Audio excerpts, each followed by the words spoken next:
નમસ્કાર ભક્ત મિત્રો, આજે આ વિડીયોની અંદર આપણે જાણીશું દેવઉઠી એકાદશી એટલે કે પ્રબોધિની એકાદશીની વ્રત કથા। એકવાર નારદજીએ બ્રહ્માજીને પૂછ્યું કે હે પિતા, પ્રબોધિની એકાદશીના વ્રતનું શું ફળ હોય છે? આપ કૃપા કરીને વિસ્તારથી બધું મને જણાવો। બ્રહ્માજી બોલ્યા, હે પુત્ર, જે વસ્તુ ત્રિલોકમાં મળવી દુષ્કર છે એ વસ્તુ પણ કાર્તક માસના શુક્લ પક્ષની એકાદશીના વ્રત માત્રથી મળી જાય છે। આ વ્રતના પ્રભાવથી પૂર્વજન્મમાં કરેલા અનેક ખરાબ કર્મો ક્ષણવારમાં જ નષ્ટ થઈ જાય છે। હે પુત્ર, જે મનુષ્ય શ્રદ્ધાપૂર્વક આ દિવસે થોડું પણ પુણ્ય દાન કરે છે એનું એ પુણ્ય વવર્ત સમાન અટલ થઈ જાય છે અને એમના પિતૃઓ વિષ્ણુ લોકમાં જાય છે। બ્રહ્મ હત્યા જેવા મહાન પાપથી પણ પ્રબોધિની એકાદશીના દિવસે રાત્રિ જાગરણ કરવાથી નષ્ટ થઈ જાય છે। મનુષ્યે ભગવાનની પ્રસન્નતા માટે કાર્તક માસની પ્રબોધિની એકાદશીનું વ્રત અવશ્ય કરવું જોઈએ। જે મનુષ્ય એકાદશીનું વ્રત કરે છે એ ધનવાન, યોગી, તપસ્વી તથા ઇન્દ્રિયોની જીતનાર બની જાય છે, કારણ કે એકાદશી ભગવાન વિષ્ણુની અત્યંત પ્રિય છે।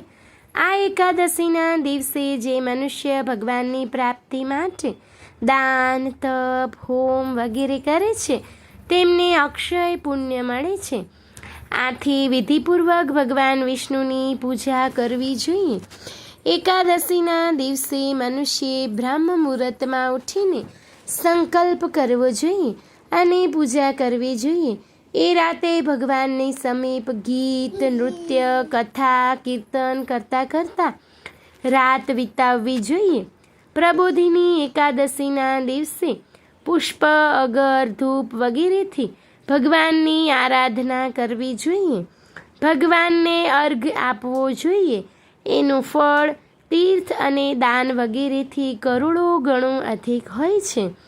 જે ગુલાબના પુષ્પથી, બકુલ અને અશોકના ફૂલથી, સફેદ અને લાલ કરણના ફૂલથી, દુર્વા કાળથી, સમીપત્રથી ભગવાન વિષ્ણુજીની પૂજા કરે છે એ આવાગમનના ચક્રમાંથી છૂટી જાય છે। આ પ્રમાણે રાત્રે ભગવાનની પૂજા કરીને પ્રાતઃકાળે સ્નાન પછી ભગવાનની પ્રાર્થના કરતા ગુરુની પૂજા કરવી જોઈએ અને સદાચારી ચરિત્ર બ્રાહ્મણોની દક્ષિણા આપીને પોતાનું વ્રત છોડવું જોઈએ।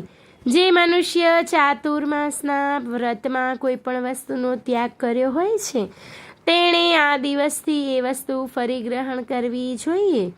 જે માણસ પ્રબોધિની એકાદશીના દિવસે વિધિપૂર્વક વ્રત કરે છે તેમને અત્યંત સુખ મળે છે અને અંતે તે સ્વર્ગમાં જાય છે। બોલો શ્રી લક્ષ્મીનારાયણ દેવની જય।